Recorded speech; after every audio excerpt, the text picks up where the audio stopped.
Hey guys, I know it's been a while since you've heard from me. A lot has been going on, but I wanted to, reach back out again and see how you guys are doing. Drop me a note in the comments below. Let me know how your issues and experience with scleroderma has been going so far this year. I just wanted to say something really quick about traveling with a disability. I just came back from a trip to the Caribbean, and it wasn't fully a vacation, but it was a Caribbean, so it was like a vacation, more for work. But you know, you have to deal with a lot. First of all, even on a normal basis, traveling, going through airports and all that is stressful. But when you have, these illnesses that cause you, impaired mobility and pain and all that stuff, it makes it even harder because obviously in the airport they're always rushing you to get through security and with the terrorism and everything, everybody's looking at you funny if you're not acting like everybody else. So I wanted to just give you a couple of tips on how to travel with your illness. And the first thing is obviously don't travel by yourself.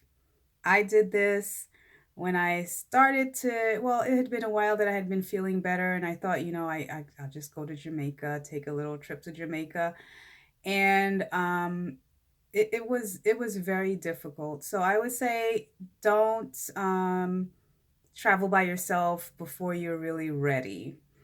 And then the other thing is to make sure you buy your ticket for a person with disabilities so that you can have accommodation.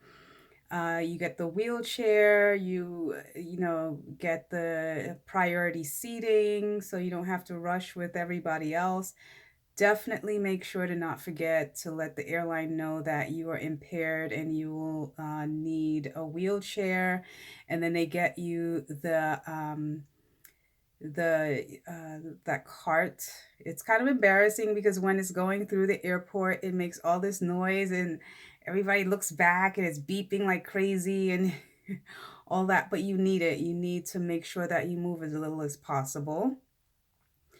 And you know, don't take liquids or sharp objects or anything with you. Just spend the extra money and check the bag. All right? It's not worth it. It's you already spent a few $100s on a ticket, another $40, even another $100 is not gonna, just make accommodation for that. Just check everything and make sure that you don't have to worry about putting something into the overhead and taking it down. And again, there are people who are rushing to get off. That's the first thing you want to do when you get there, wherever you're going. Just get off that plane with all those strangers around you and whatever has happened in the trip. But otherwise you have to wait till the plane is empty so you don't have to rush. But then the crew will be rushing you to get off their plane. So just check your baggage and just carry the essentials and make sure that you don't have more than 4 ounces of anything fluid on you. No scissors, no tweezers, no anything that might be construed as potentially threatening when you're on the flight. So those are the things I wanted to recommend. Make sure you have water on you also, and all the things that you need just to in case of emergency. And any other special accommodation you need, let the airline know ahead of time so they can have something prepared for you. So you don't have to deal with a whole lot of foolishness. A lot of a lot of times that people work in the airport are kind of on a power trip, so you don't want to give them any reason to feel like, they can kind of because they don't really care what your situation is. If you're causing a delay or something, they're going to treat you maybe even more harshly than everybody else. So those are my tips.